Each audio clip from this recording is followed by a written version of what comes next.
Nahajamo se na kmetiji Klemena Krašovca na Blokah, kjer smo se z prve roke seznanili, kaj pomeni, ko ti volk praktično na dvorišču hleva ubije telice.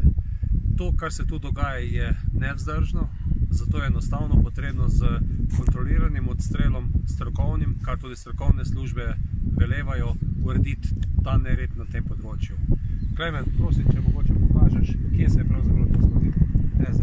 Pri nas ta napad se je zgodil recimo 10 metrov stran tega jurčka, tam na zgornjem delu pašnika. Tako živina je laufala gor in dole, oziroma se je provala izmakniti. Zdaj je ni uspelo pobegniti eno nižje črninko, se pravi, tam je kar skozi gras mogla iti. Je pa tudi recimo naslednji dan, ko smo mi prišli do te telice, medva z očetom sva prišla do nje ob 7 zjutraj, sva se obrnila, jaz sem šel lepo v štalo, sem mogel končati prvo možo zaradi nekaj določene ure. In nam je bek, ker ste videli v štale sta dva bika, en bek je tam glavo, da se je odbil čez to rampo, je preskočil in prišel do telice in se je začel samo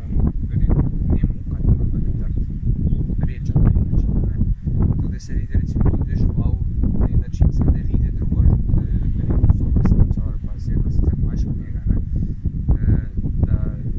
da so neka čustva.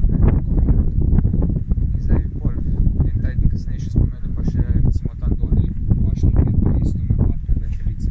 In ena od teh telic je bila toliko poškodovana in je bilo tudi že stegno je zateklo, noter je meso je že kar konice, če vse hitro zrli.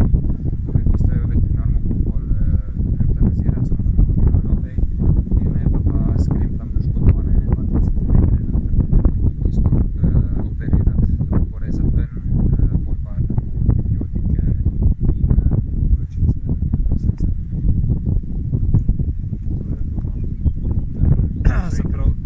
če hočemo, da bodo kmetje upali spustiti živino še v naravo in da bo tudi jeseni še kaj prišlo nazaj hlev, kot so ogorčeni kmetje dejali, je ta strokoven odstrel nujno potreben, predvsem pa tiste volkove, ki delajo to škodo z izrednim odstrelom čim prej odstreliti. Ker enostavno vsak dan pride do napadov, da to je na en način neznosno. Jaz hodim po 3-krat na dan gledati živino, da ne da bi kaj rekel.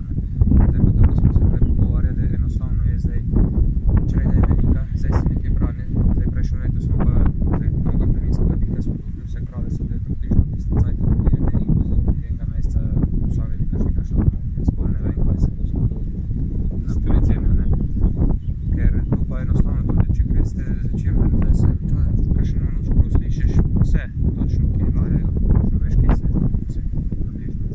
Se pravi, to ravnovesje je